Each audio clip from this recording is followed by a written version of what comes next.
Evening, everyone. How are we all? Hopefully, we're nowhere near London today. So, yeah, I'm going to discuss a few things about Tommy Robinson's Unite the Kingdom rally.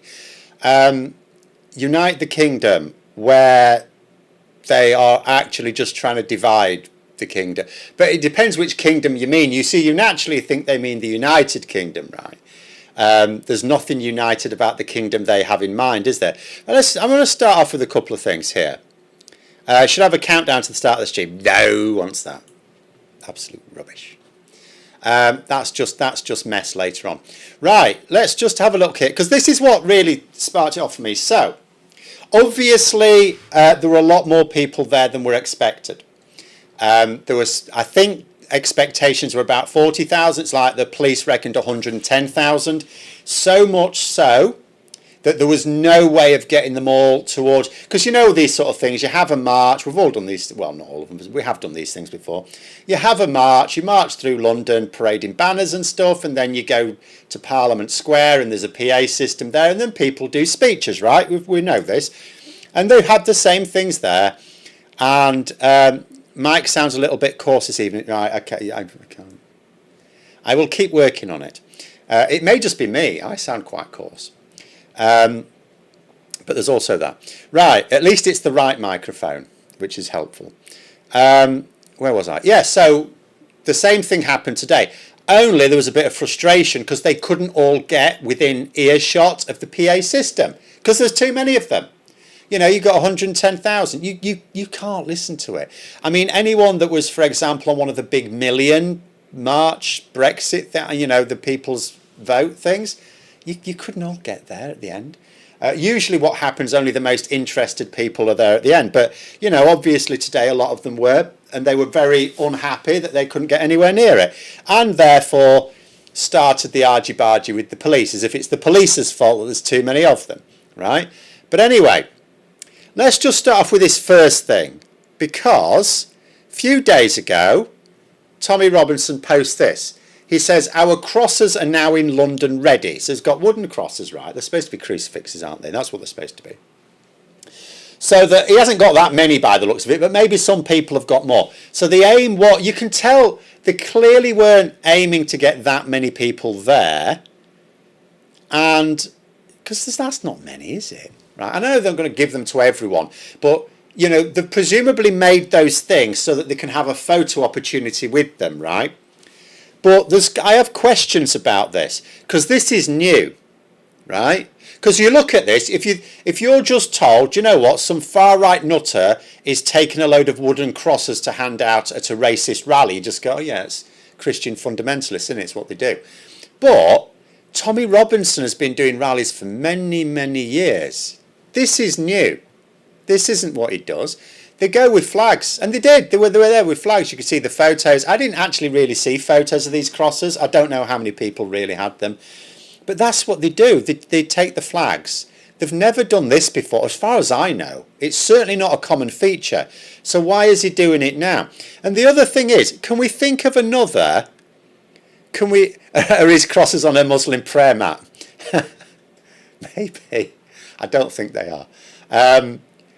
But you know, you think to yourself, can we think of another group of racists who used to hold racist white supremacist rallies and took wooden crosses with them? You know, can we like, has he joined the clan? Because the last I heard, Tommy Robinson has joined Advance UK, which is, for those who don't know, you will know, I suppose, at some point, it is the disaffected Reform UK. So Advance UK, I suppose, are to Reform UK what the Your Party are to the Labour Party, right? So it's the ones who think they're not extreme enough. And it's sort of, I don't really know officially who it's led by, but Ben Habib seems to be the main spokesperson. I think Rupert Lowe has now joined it, but Tommy Robinson's joined it. Elon Musk is given his backing. And I think it's all part of the same thing. I think what this is, the Tommy Robinson crosses. Now, I want you to note the date. He posted this tweet on the 8th of September, which means he'd planned to use them before the 8th of September because they had to make them. I mean, it doesn't take that long to make them. but nonetheless, it does take a little while. Actually, do you know what it reminds me? Just a little aside. It reminds me, when I was a little lad, right, I saw my dad making like a wooden cross thing. And I thought the dog had died. I thought the dog had died because I was, why is he making this cross? And we what? And it turned out he was just making me a little toy sword. So it's like, because it's like, it had a point on it and stuff like that as well. So he'd made me this little wooden sword, but I thought it was a cross thing. I thought, oh God, has the dog died? What's going on? But anyway, sorry, that's a little aside. I think the reason for this, because this predates the Charlie Kirk murder, but he has really leaned into the Charlie Kirk thing to swell the numbers. I mean, I wonder how many would have turned up if it weren't for that. Because remember what's happening, I know I'm doing lots of tangents here, but it's all sort of interconnected. There's a big rallying call that they're really trying to make this out to be like Armageddon now. This is the final battle between the angels and the demons, except they think they're the angels, right? But that's what it is. They're, you know, Charlie Kirk's widow, they've been, I mean, for goodness sake, how heartless are these people, right? These arseholes, right? Vance and Trump and all the rest of them. What would you do, right, if someone, doesn't matter who it is, but someone that you respect, you're close to you, is murdered, they're shot dead? What do you do with their widow? For goodness sake, I mean, you'd want her hidden away, wouldn't you? I mean, you think about what happened, you know, when Diana died. First, what did the royal family do? They took the kids, William and Harry, away to a retreat. They said that you don't need to be seeing all this stuff on the news. It's too traumatic, right? So what do you do with the widow of someone who's just been shot dead? You protect her, don't you, and the kids? You get them away from the public eye. You say you don't need to be seeing all this stuff in the news. You need to mourn. You need to get over this. No, they've stuck her in front of the cameras. Read this out. Call to war. We're triggering an ideological war around, well, the Western world. It's disgusting, isn't it? Isn't that disgusting? Like, it makes no. Part of me was trying to think to myself, is his widow really up for it, or is she doing it because they've told her to? And then I thought to myself, I don't care. It doesn't matter. It doesn't matter whether she wants to do it or not. Why are they putting her up to it? Why are they putting her in front of cameras? They should be saying to her, even if she wanted to, I want to make this statement. They should have been saying to her, no, you need to mourn. But anyway, the reason Tommy Robinson will be doing this, I reckon, is because he wants to. It's money, isn't it? He's been really he does it all the time. He pushes, and he has been pushing over the last few days. Oh, Charlie Kirk's dead. It's disgraceful. Give me money. Oh, he always does it, doesn't he? I think this is the same thing. I think, so he's aligned himself with Advance UK. Now, the reason I mention that is ask yourself, why has Tommy Robinson joined Advance UK? It's not as simple as saying, well, it's because Reform UK have said they don't want anything to do with Tommy Robinson, right? Even though that's nonsense. That's just what they say for the cameras, for the mainstream media. But if you look at a load of Reform UK councillors, despite the fact that when you joined them, and certainly as a candidate, you're supposed to sign to say you've got no association with these people. There's no end of Reform UK councillors promoting Tommy Robinson stuff openly on social media. And the party don't suspend them or anything. They don't. So it's all nonsense. It's just so that basically Nigel Farage wants to say to the mainstream media, oh, we've nothing to do with Tommy Robinson, nothing to do with that man or his people. Whereas in reality, it's of course they have. But nonetheless, you could still say, officially Reform UK say they want nothing to do with them. So, and Advance UK is supposed to be the more extreme ones, the sort of purer version, right? The ones that don't sully themselves with moderate policies to appeal to like moderate voters. So you'd think to yourself, well, that's just a better fit. But he doesn't have to join either of them. Tommy Robinson doesn't need Advance UK. So why has he joined them? I reckon because Elon Musk is supporting them. And he thinks he could get a few readies out of Elon Musk. And I think the reason for this cross thing is because he wants to align with the Christian fundamentalists in America. Get a few quid out of them. Because they don't mind splashing the cash around. They've got plenty of money. Just go a couple of comments here. Phil, is there hope, though, given the rate reform and far-right councillors implode, how can there be a coherent political force and take over? Well, hopefully they can't. I am hoping, I'll just get rid of this. Oops, no, I put the wrong one back. Sorry, that's Tommy Robinson's earlier rally. I am hoping that come the election, voters switch, because we know voters have this switch. You know, when you're asking them who they'd vote for when there's not an election on, it's always like, well, this is the one that most appeals to me. And then something switches in a lot of voters when an election comes along, and it's all of a sudden, but who do I think is going to be the safest option? And yeah, so I'm hoping that's the case. However, I don't think hope's enough, if I'm honest. I don't think hoping is enough. Labour are tearing themselves apart at the moment, totally unnecessary. Like literally, Labour just at the point where they start. And I know the Mandelson and Rayner thing is not helpful, but that's mostly that is actually the Westminster bubble thing. It's not really what a lot of people are talking about, you know. And that's Labour. So Labour MPs and the leadership, they're all just overreacting. Calm down. Things are starting to stabilise a bit. The wheels are coming off a bit for Reform UK. Just lean into all the stuff they're doing. But anyway, in terms of where we're going, though, I don't wish to be the harbinger of, like, you know, doom and gloom or anything, because there's always, I mean, I'm not one of these people who's just going to go, do you know what, it's all buggered, we're all screwed, because we're not. We've got power, we've all got agency, we've got agency to talk to other people and persuade them to calm down, and we've also got votes, right? So we can all do something. We are in democracy. Even in America, democracy's still there. We don't know for how long, but it is still there. People can still fight for it. But it just occurred to me, I did a little map of the world. I'm just going to cover myself up, right? Did a little map of the world where I put the red warning signs. These aren't just trouble spots around the world, by the way. There's way more trouble spots around the world than those. But in terms of countries who could have an impact on global stability, right? So the red warning triangles are ones where the shit's already hit the fan, right? So you've got the United States of America, Russia, China, North Korea is always agitating.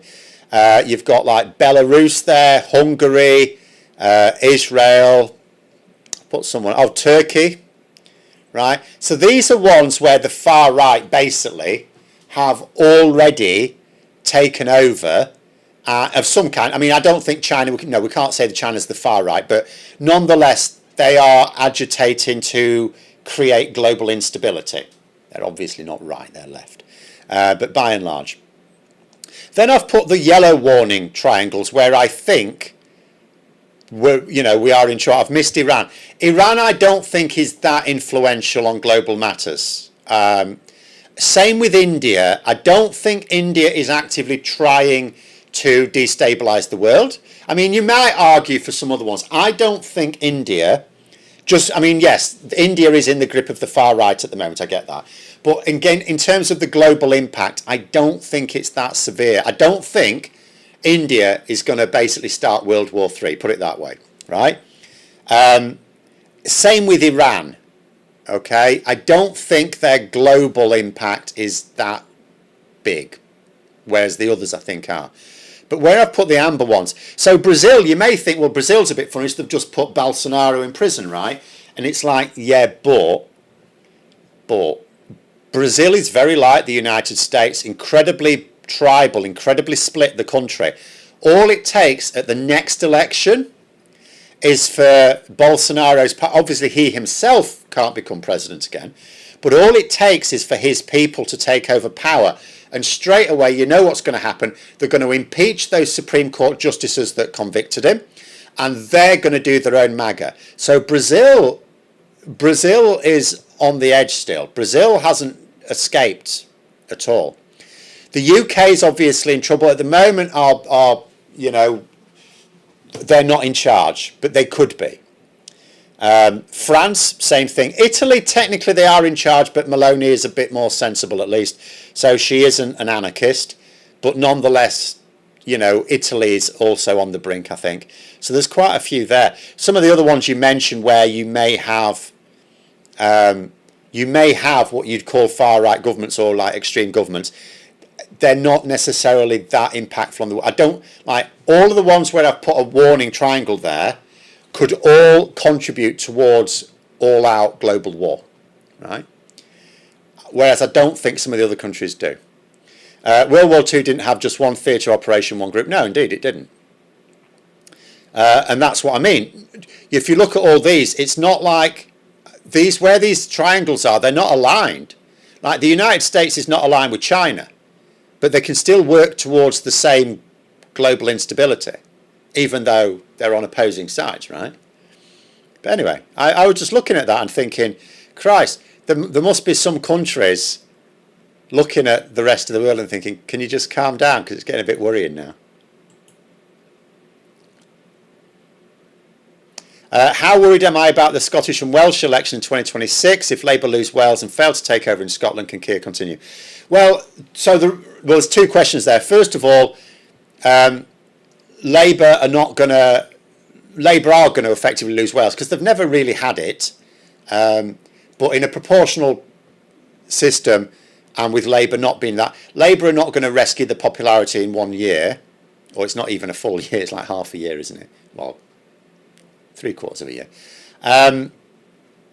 No red trunk for Penguin Island. No, if I'm honest, I don't think they're causing that much trouble.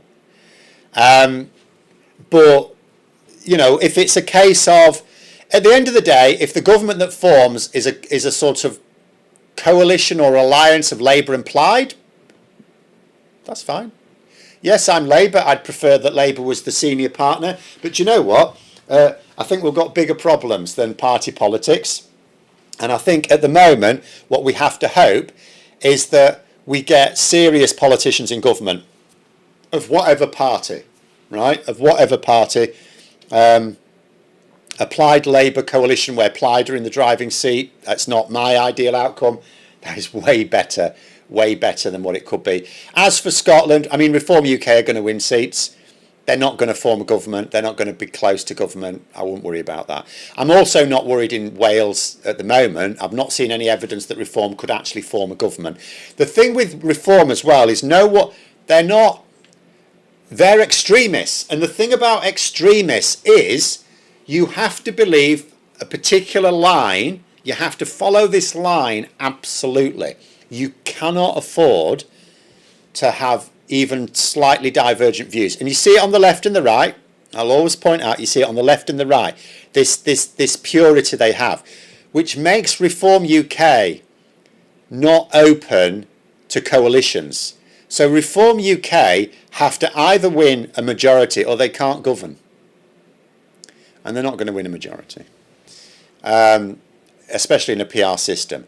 So, but what I fear in 2026 is the fact that it will, they'll make massive gains. Because at the moment they don't have anyone in Wales. They don't have anyone in Scotland, as in the national parliaments, right? And then they will. And then people will lose their minds. Labour are. I mean, at the moment, there's credible evidence that Labour are actively trying to get rid of Starmer. And I know, he is messing up, and he is messing up really badly. But it's actually really easy fixes. Whereas they don't realise if they get rid of him, they could create themselves a whole new bucket of sick. So, yeah, I mean, Labour at the moment should actually just be calming down. It's not a disaster. The first year, okay, they've scored own goals, and their communications has been terrible. But they weren't going to be able to turn things around overnight. But they are putting things in place. They just need to keep focusing on that, and they should keep talking about that. You get Labour. I mean, I've criticised the leadership enough, but I'll criticise a lot of the MPs as well. The MPs are moaning, on the doorstep we're getting this and we're getting that and we're getting the other. Well, what are you saying back? Are you talking about the Employment Rights Bill? Do you even know about it? You voted for it. Do you know about it? Do you know what's in it? Are you telling people about what's in it? What about the Renters' Rights Bill? What about the Best Start Centres? Are these Labour MPs actually saying this? It's all right coming back and going, they're moaning about this and that and the other. It's like, yeah, but what are you telling them? What about that? And I know when you go out canvassing, you get a lot of doors slammed in your face. I appreciate that, right? It's not nice, but, it happens. But, you don't get, sometimes you get a mouthing off at you. Well, you just take it and then go, but did you know about this or that or the other, right? Most Labour MPs who are very new lack political sharpness. Yeah, like the pissing leader. Because that's the thing. Most of them are new to politics. It's absolutely. I'll read the whole thing anyway. Sorry, where was I?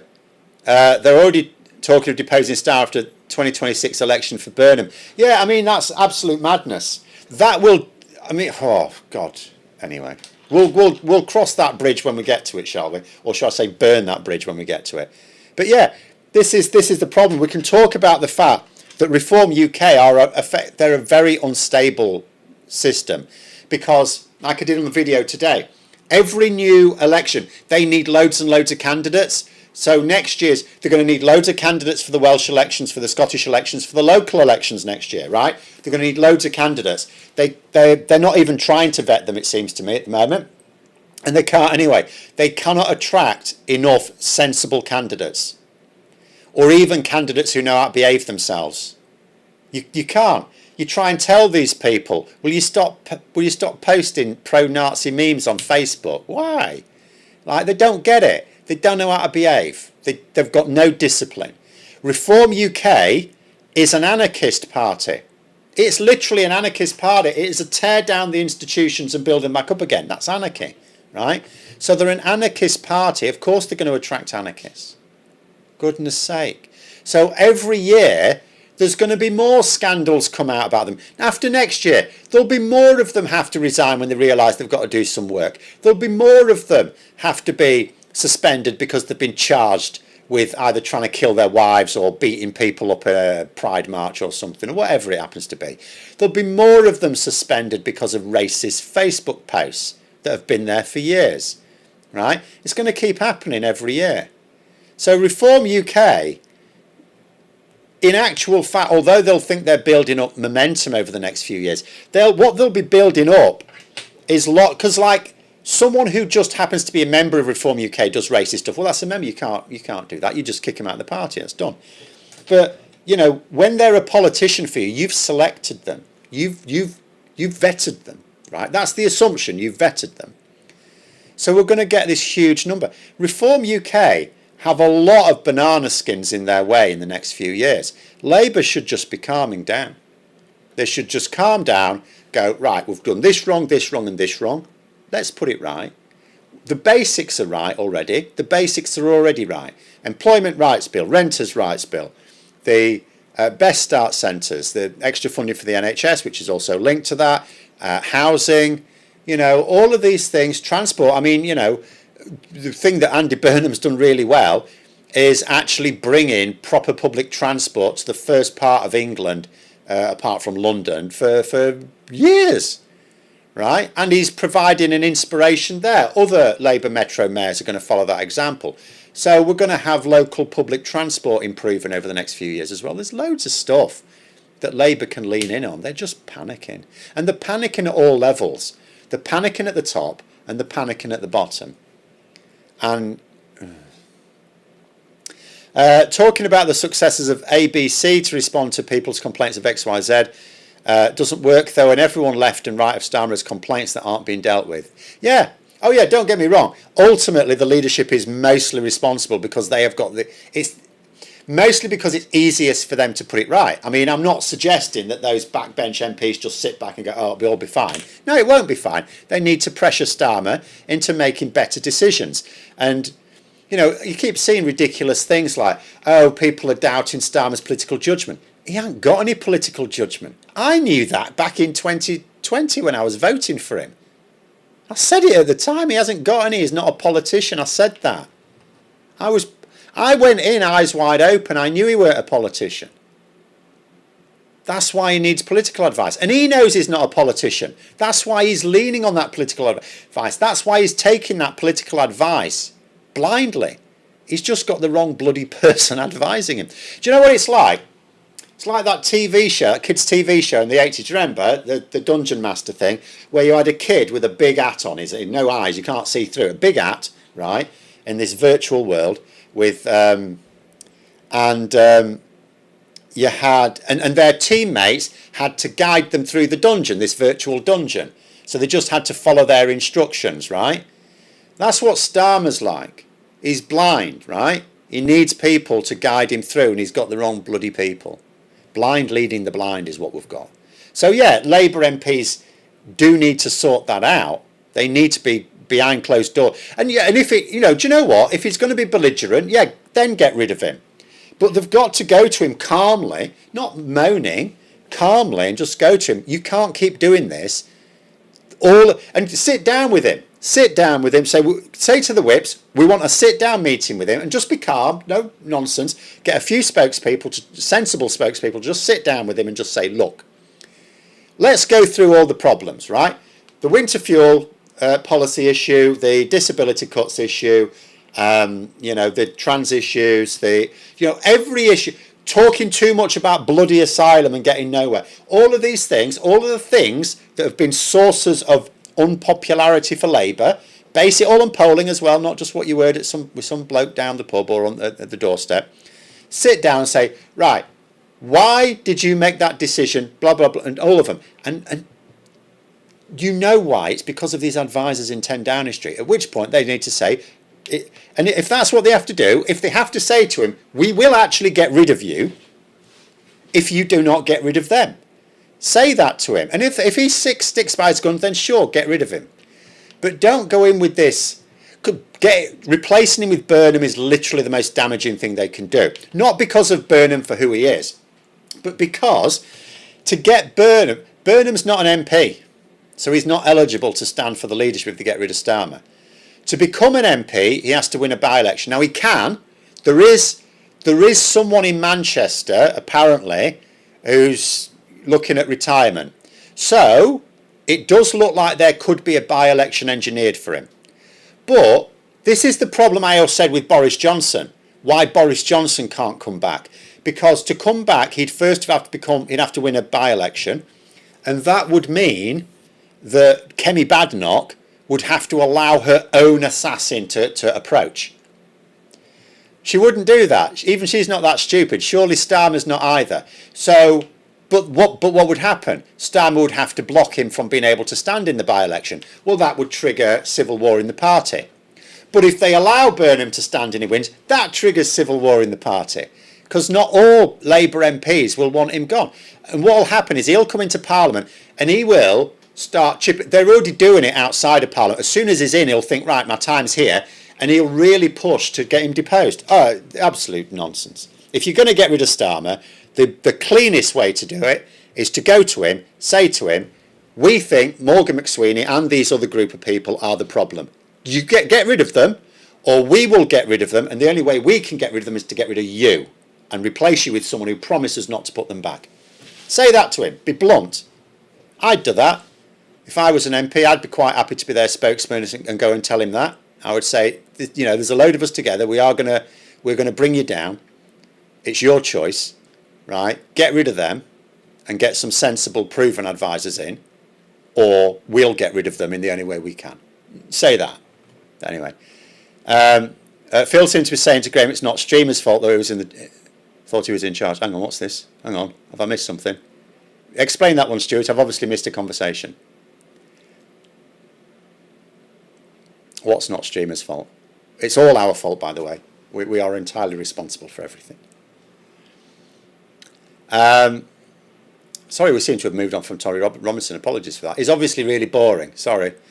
How dangerous is Burnham's hubris to party stability? All hubris, and Starmer's got his own share as well, right? All hubris is very damaging to a political project. You've got to be really critical of yourself if you want to succeed in any project. I spend every day being critical of my own performance on YouTube.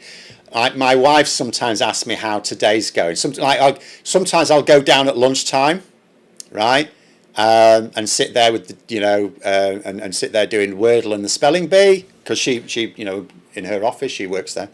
So I'll go down there and she'll sometimes say, how's your day going? And I'll say, I don't know yet. And she keeps saying to me, I don't mean how's the channel doing? I mean, how is your day going? But to me, it's the same thing.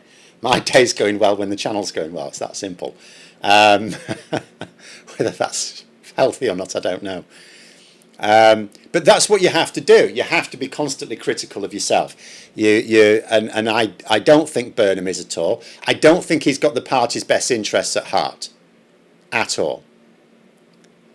Andy Burnham should stay in Manchester. But anyway, Burnham's a snake. He is absolutely a snake. There are a lot of snakes in politics, though. It attracts snakes. But, you know. There we go. Promoter there saying, by the way, exciting news. In January, I start work on helping bring an early start centre to our local area. Excellent. Good. You can keep me informed about how that goes. Because that's what I'm looking ahead at.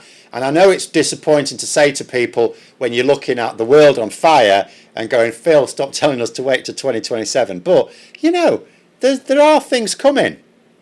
There are things coming. And if Labour would just be instability is very bad for the public. Ask yourself this. Why is Badenoch still Tory leader? Why haven't they got rid of her? She's clearly useless. Even Tory MPs know she's useless.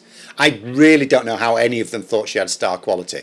Do not for the life of me. But nonetheless, they've realised she hasn't now. Why are they not getting rid of her? Because they're worried about how it looks. They already got rid of 3 leaders in the last parliament. They don't want to be doing the same thing this parliament. They recognise they're going to have to get rid of her, but they want to try and build up a bit of stability first. Because stability, right, a disunited party will not win an election. It's like this thing, and I know what people will say if like they do get rid of Starmer under stupid conditions. And I'll go, well, that will actually be the election then. It will, oh yeah, as if that was going to be the thing that lost them it. But it's like, yeah, it is. Because Labour are actually going to improve people's standard of living over the next few years. I'm not going to say categorically that everyone will recognise it and therefore switch to safe mode in the election and elect Labour back again. There are lots of problems we've got at the next election. The fragmentation of the vote, like, the vote was already fragmented at the last election and Labour didn't win a huge share of the vote. I mean, that's obvious, right? And yet people desperately wanted rid of the Tories. At the next election, they won't. So Labour aren't going to get as much tactical vote. There will still be some tactical voting. There will be some people who are sensible enough to go, we do not want Reform UK and we do not want the Tories back. So Labour will benefit from tactical voting. As long as people are given the right information about who the tactical vote in their constituency is, if it's not obvious, people will tactically vote, but not in the numbers they did last time. Not in those numbers. And I know some people may think, well, but wouldn't the threat of Reform UK force people to vote tactically? What I would say is this, it didn't work in America. It didn't work in America. You know, the Democrats lost. They ran a campaign on 100% warnings about Trump, 100%, and they were 100% right. They were 100%. Kamala Harris was bang on everything, right? Never mind this Trump was right about everything, bollocks. Kamala Harris was, though, right? Didn't help her. Doesn't help. Doesn't matter what she writes in her memoirs. Doesn't matter how much she moans at Biden or anyone else. Makes no difference. Too late. It's done. Because they just sold warnings. People don't want to vote for warnings. They want to vote for something positive. And she didn't present them with anything positive, really. We learned this from Brexit. We learned it from Brexit. And, you know, Labour need to learn it as well. You know, you need to sell something positive. And they've got positive things to sell. They're not like the Tories, like, you know, under Cameron and May and Johnson, all this green shoots of recovery. Oh, green shoots, vote for the green shoots. No, Labour will actually have some trees in place at the next election. But there we go. The next election that isn't 2026. Yeah. We've still got many years to go. At the same time, we don't want to get the public into the... We don't want to get them into the attitude that Labour need to go firmly fixed in the mind, because, you know, people are sheeple, right? Pronator, they're saying the Tories didn't want Badenoch, but they were just shit at counting and thought they were smarter than they were. There was that as well, yes. There was that. I mean, I think mostly they didn't want Jenrick. I think Jenrick's the one they desperately didn't want. Well, in terms of a certain section of them anyway.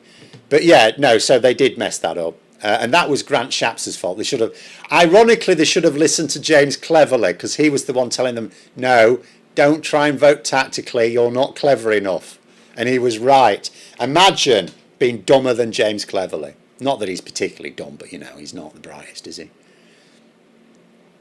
I think we need to learn from Biden being dropped out. No, Biden did need to be dropped out, but he should have dropped out sooner. Biden should never have even attempted a second term, right? Should never have attempted it.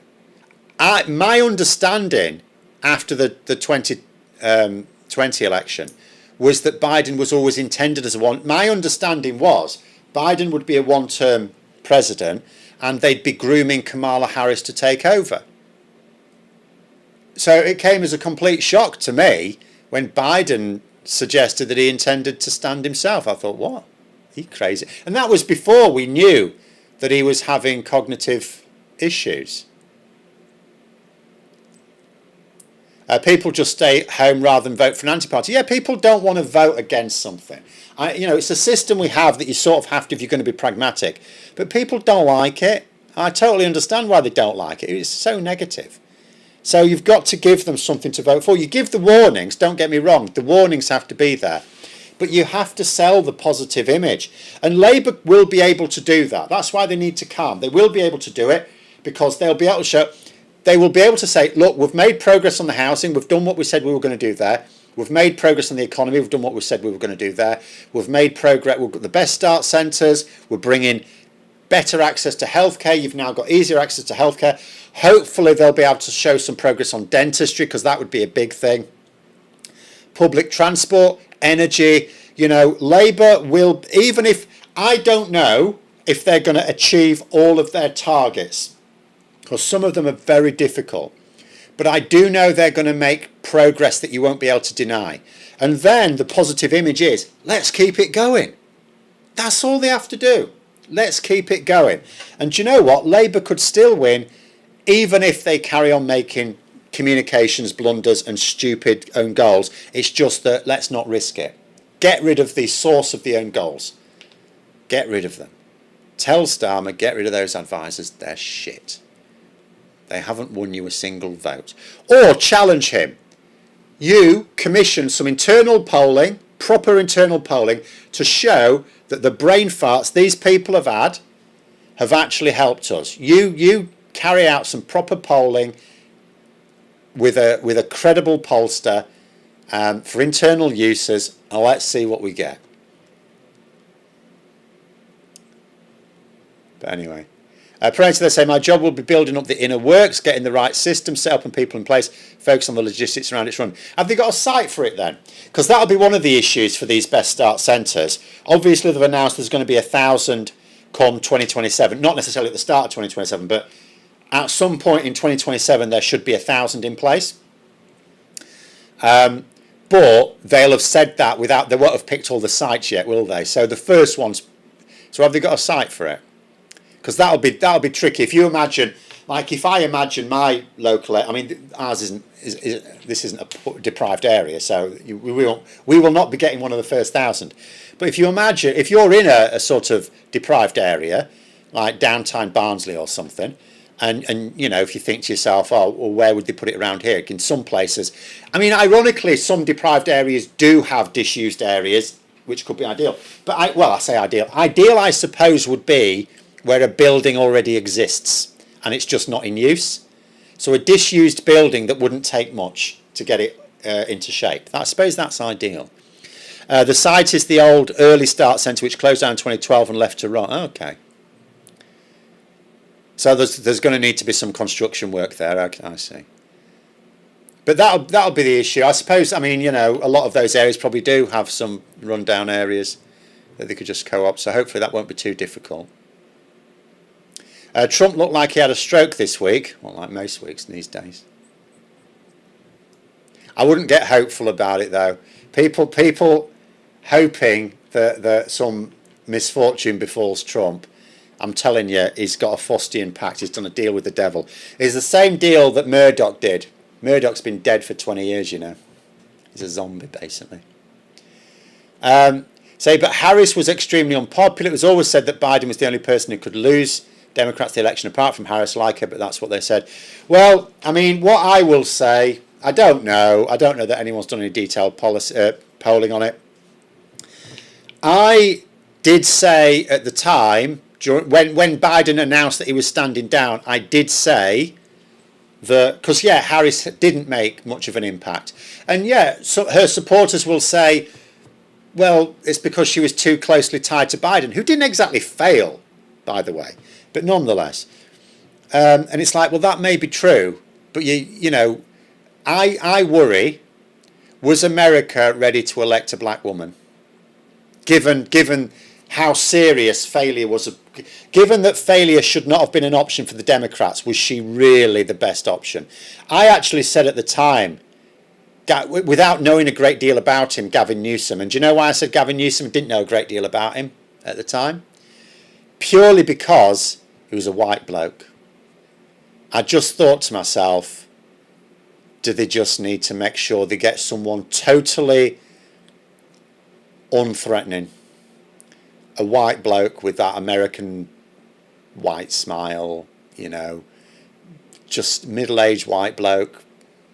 Just, you know, is that what they should have done? Well, obviously in hindsight we could say probably do it, because the way I look at it is Trump has fought 3 elections, right?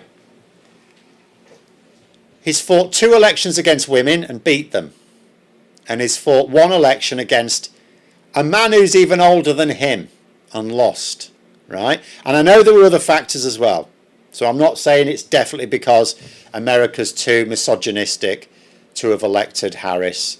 I'm not, you know, there are other factors. It may have been something else. But to me, it was just a risk. It just seemed an excessive risk.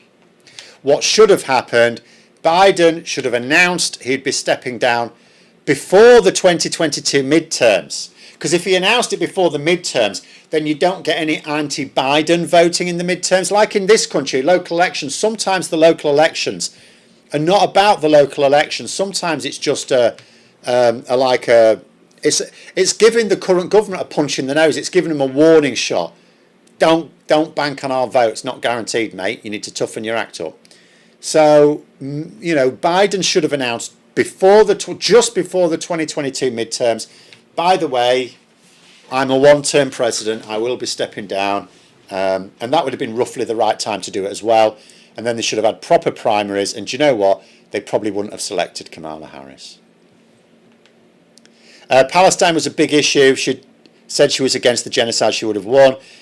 You say that, but that I strongly suspect that's not true, right? You're saying that because, yes, it did lose her votes, but the counter view could have lost her even more votes. America is way more than anywhere else outside Israel just blindly pro-Israel.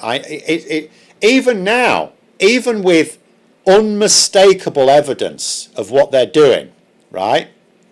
Even with that, although public opinion in America has turning away from Israel's side, it's still on Israel's side.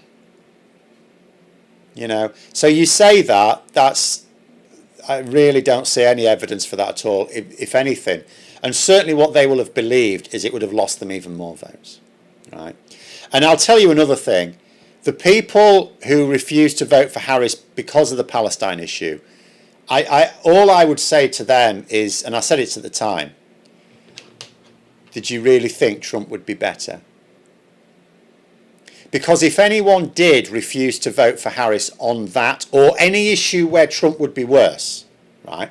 There might have been other reasons, but if it was on any issue where it was obvious Trump would be worse, then you can own Trump and everything he does because it's your fault. It's a non-voter's fault as much as a voter's fault, unless the non-voter had their vote taken away from them, right? Because that sometimes happens. But there we go. A lot of Americans think the US is too misogynistic to elect a woman. Look at here, you and I would have voted for Rayner. A lot of Labour people. Well, I will vote. I'm going to be perfectly honest. I'm not going to be like high and mighty about this. If they put a red rosette on a chimp, I'll vote for the chimp, right? I'm partisan. Or I will vote tactically in a way that helps the red rosette. You know, in my area, everywhere I've lived, the tactical vote has always been Labour anyway. So I've always voted Labour anyway. But let's say, I'm going to be perfectly honest, if I was in a constituency that was between, say, Reform UK and the Greens, I'll vote Green. Between Tories and Lib Dem, I'll vote Lib Dem. More than happy, right? Because I will vote tactically. Which preamp did I get? It's called the Headway EDB2 VAP, but I don't know how to use it yet. So it's got a lot of buttons. I've never seen so many buttons. And I don't know how to use it. But anyway, yes, that's what I'm saying. So I'm not going to, so me saying that I would have voted for Rayner, I'll vote for Burnham, I'll vote for Wes Streeting. Whoever is leading Labour, I will vote to help them be Prime Minister. I've done it for Jeremy Corbyn, I did it for Ed Miliband, I did it for Gordon Brown, did it for Tony Blair, did it for Keir Starmer. I'll do it for the next person. I'll do it for the person after that, right? Because I don't think any party is going to overtake Labour in terms of who I think will be best. Because I know, there'll be people who vote for Labour because it's the best available option. I am actually someone who, if all of them were equal footing, I would still vote Labour. There's only 20% of their policies align with me. Like, I'm still not against, but, because some of them I understand are pragmatic, right? But, I only believe in so many of their policies, but it's still way more than for any other party. So, yeah, I'm not, I would have voted for Rain, but I would vote for a chimp. I might have to vote for a chimp. Maybe they'll put a chimp in charge next time. I have no idea. Vote for the aardvark to the chimps. Aardvark's blue, though, in the old Pink Panther, wasn't it? So the aardvark would be a Tory, wouldn't he? I don't think aardvarks are actually blue, but in the Pink Panther cartoons when I was young, the aardvark was blue.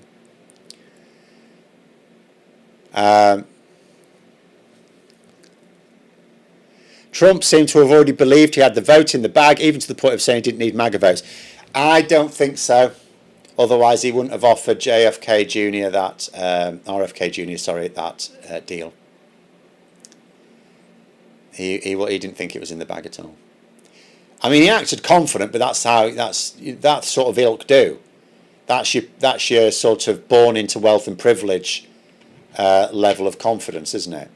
But if he were confident, he wouldn't have had to offer that deal. He wasn't confident. The point is, you wouldn't vote for someone who isn't Rayner just because she's a northerner and or a woman. Oh, no. I mean, I don't believe I have any sort of bigotry on that level. I have biases, I have prejudices, but I don't believe I have any sort of level of bigotry. I'm far too analytical, excessively analytical, in fact. That's my introversion. So, I do basically weigh up what is the best job. And for me, it's a decision I made some time ago anyway. But you've got to remember, elections are won or lost by swing voters. The swing voters are not attached to parties. I mean, you look at a political party, like even under Jeremy Corbyn, Labour had a few 400-odd thousand members. He needed about 12 million votes, though. The partisan people, and admittedly, not everyone who's very partisan is a member. So maybe you've got about, I don't know how many more will just consistently, because technically I'm not a member anymore, but that's because of reasons. But, so I'm someone who's still going to I mean, I can tell Labour I'm going to vote for them at the next election. I don't even have to see their manifesto. I don't have to listen to their pitch. I'm not their target voter. I'm going to vote for Labour, right? That's in the bag for them. So they don't have to try and win my vote. I don't care that they're not trying to win my vote. They're going to get it anyway. But it's the swing voters, and they're not party political. They don't give a shit about parties. But another good thing about swing voters, do you know a really good thing about swing voters? Another reason why Labour shouldn't panic? They don't really pay attention to politics except when the election's there. And there's some people who don't pay attention to it then because they're not going to vote, right? So non-voters, don't worry about them at all.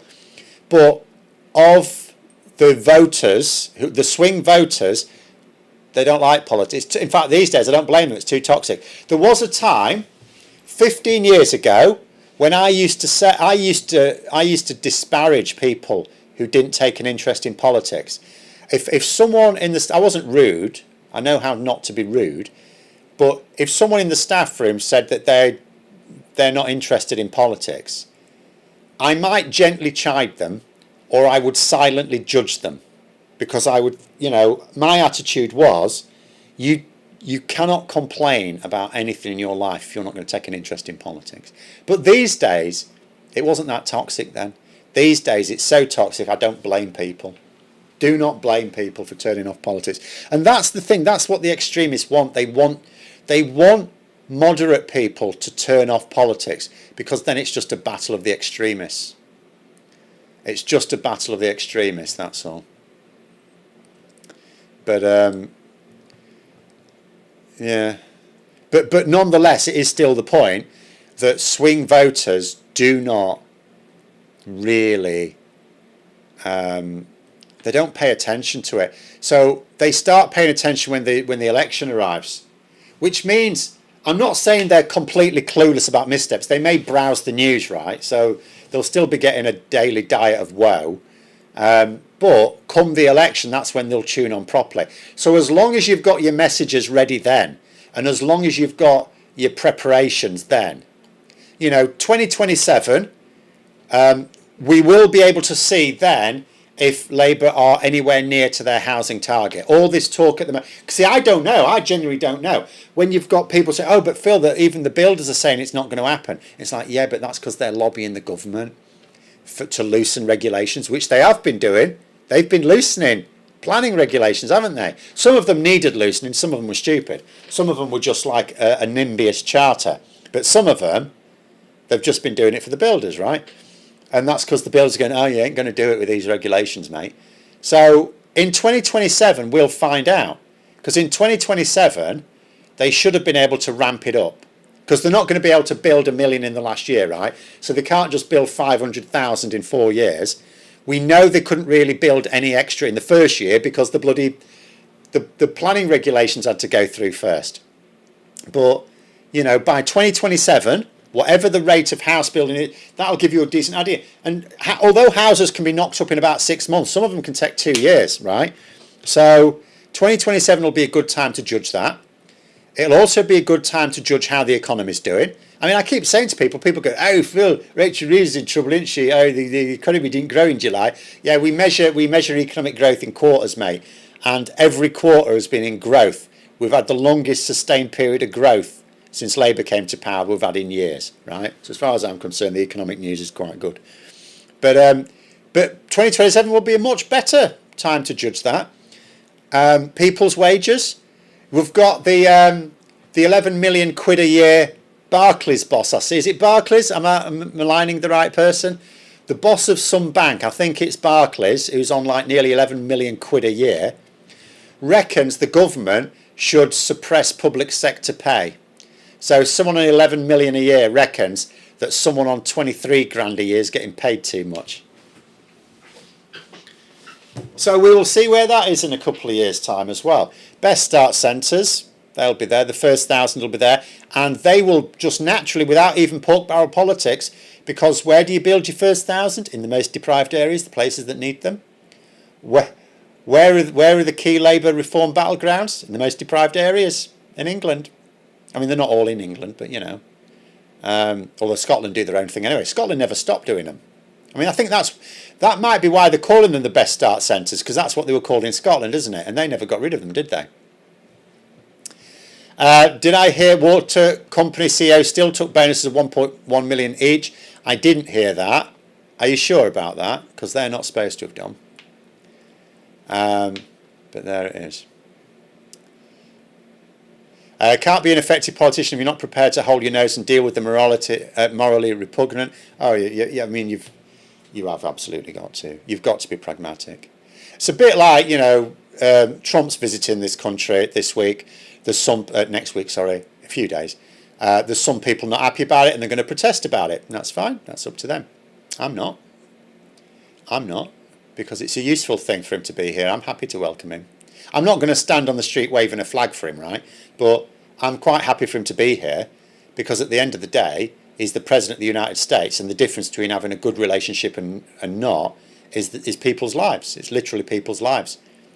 Whereas if we show up and protest, if people want to do that, it's fine. What practical outcome do they want from it? What do they want? How many lives do they think they're going to save from that? Because I know how many lives can be lost if we don't have Trump on side. And I know we can't play him like a fiddle. We can't get him to do everything right. We can't get him to do very many things right. But we've been able to get him something. diplomacy is so often not a morally clean process. It's never a morally clean process, because you don't need diplomacy if you're both on the same page. Diplomacy specifically is needed when you've got two people who have conflicting interests. So, yeah, morality and diplomacy have got nothing to do with each other, unfortunately. And the same is true with a lot of politics. I mean, that's the problem. People are too idealistic. It's why there's multiple reasons why I think young people are so disaffected. But I can only talk about my own experiences and talking to other people because I was political when I was young, so I talked to a lot of other young political people. And mostly it comes down to the fact that we don't like the fact that politics is grubby. But as you get older, you just realise that life is grubby, and you just sort of I suppose you get hardened to it, don't you? But it's not the only reason. But I think that's a big reason for idealism. When you're young, because you just think to yourself, well, why can't we always just make the right decisions? Why can't we? It's like particularly me, my generation. We grew up watching Bill and Ted. Why can't we all just be excellent to one another, right? Why can't we just do that? I mean, isn't that the Christian message as well? Basically, Jesus said that first, didn't he? He said it in Hebrew. Be excellent to one another. That's basically it.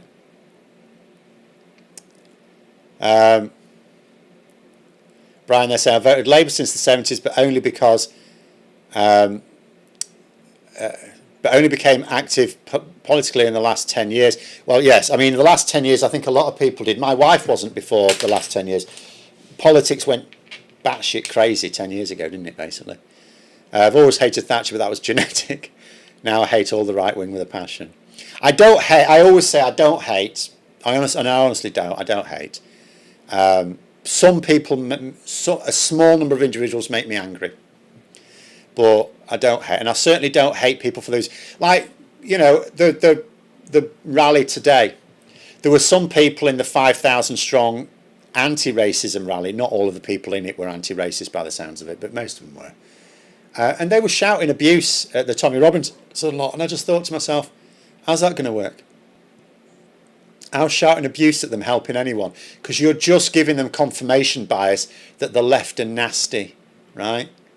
You're just giving them confirmation bias. What we need to do, Tommy Robinson, right, you're not going to win him because he's a grifter, right? But a lot of the people at that rally today, they've just been, like, misinformed. So the best way to do it, surely, is just to say, can we not view them as allies have been misinformed? Or potential allies. I said it in Aramaic, not Hebrew, sorry. Someone wrote it down in Hebrew, I apologise. Jesus is woke filled, didn't you know? Yeah, I did know. I'm amazed that these Christian fundamentalists didn't know he was woke. He's incredibly woke. If Jesus did come back today, the last people cheering him would be the Christian fundamentalists. They'd put him in prison. It'd be an alligator Alcatraz by now. If he ever showed his face in America, could you imagine? Could you imagine him trying to get through the ice at customs? I would not like to deal with Trump either, but we've seen how he reacts when people oppose him. He's like the neighbourhood bully. He's incredibly. He is. And he is vengeful. I don't know this for a fact, but I've heard tell that he actually employs someone. He has a book of grudges, right? That whenever someone crosses him, they go in the book. And he employs, I don't know if this is true. This has just come from, media outlets. I've not got this from social media, by the way. I've not got it from a Facebook group. But I still don't know it's true. But allegedly, he employs someone to keep an eye, to manage this book of grudges.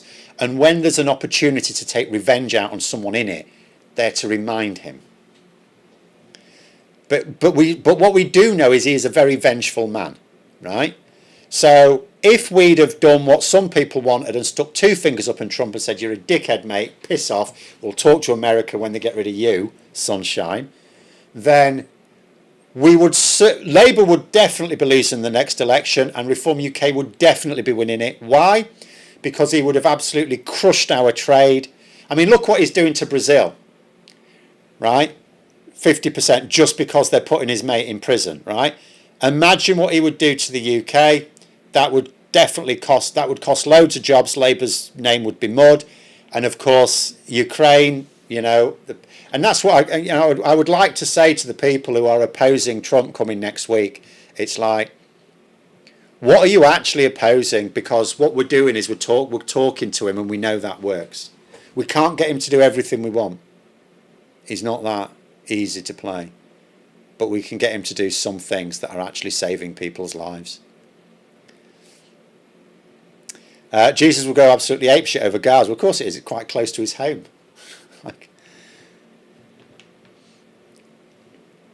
And of course, Jesus did go. He wasn't a pacifist. We have to remember, Jesus was not a pacifist. He just wanted people to be nice to one another. Find it astonishing that evangelists hate Jesus. They obviously don't understand the term Christian, even though they call themselves. It absolutely pisses me off as well, because inevitably, non-Christians, including atheists, judge Christians by the loudest Christians. So the nutters, the extremists, the ones who are not remotely Christian, right? They are not real Christians, because it's really simple. Christianity is not complicated. There's a really simple to follow guide of doctrines, right? And they don't. If you covet, you ain't a Christian, right? If you murder, you ain't a Christian. If you steal, you ain't a Christian. If you give false testimony, you ain't a Christian, right? You can go through the list. Trump breaks the commandments every single day. The only one you can't prove they break is to love God, right?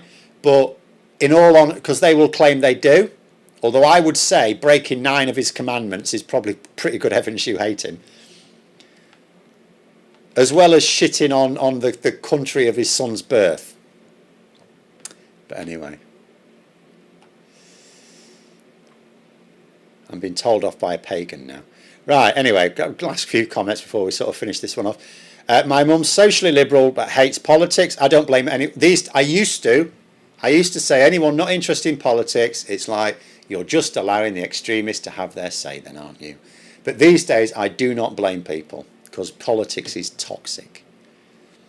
Starmer's managed to make her hate him for how he's handled trans issues. Yeah, totally unnecessary. That's another own goal. It's one of their own goals. Almost impressive he got her attention on politics. It is. It's all a bit crap.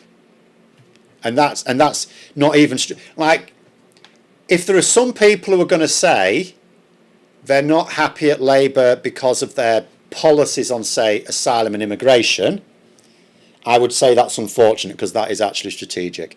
Talking about it all the bloody time isn't very strategic, or it's an attempt to be. But the trans issues, there's no strategy at all in there. It's anti-strategy, in fact. It's anti-strategy. Carol, they're saying, yeah, by talking to Trump, might actually get somewhere. Well, we know we have. Every time we've had a face-to-face talk with him, we have actually made progress. It's incremental, because we don't have a natural alignment with him. Every time Trump speaks, he says, Keir Starmer's a liberal, but I still like him. He always has to put that, he's a liberal. Trump is making it clear, he's consciously clear, that he should not get on with Starmer. He's his enemy, right? And that is testament to the diplomatic dance we've been managing to. But there we go. Matt is saying, no true Scotsman fallacy. Who are you to say who's a Christian and who isn't? Well, it's quite simple. There's a few rules in Christianity. They're written down in the Bible, right? And if you don't follow them, you're not a very good Christian. Because Jesus actually explained them as well. It's not, the 10 Commandments, you could say that's Jewish. Jesus reiterated them. So the book of Matthew is the best one to read. You don't need to read the whole New Testament. Most of it's just papers written by other people. The book of Matthew is basically the guidebook to Christianity. That's it. It doesn't take that long to read. If you don't live by those lessons, it's really that's it, because that is literally, that is the Christian doctrine. Book of Matthew. Done. And those are the 10 Commandments, as reiterated by Jesus. I'm not interested in what Moses brought down, because he was Jewish, right? But there we go. So We'll leave it there. Thanks very much for coming on, everyone. Have a great rest of evening, and until next time, I'll see you later.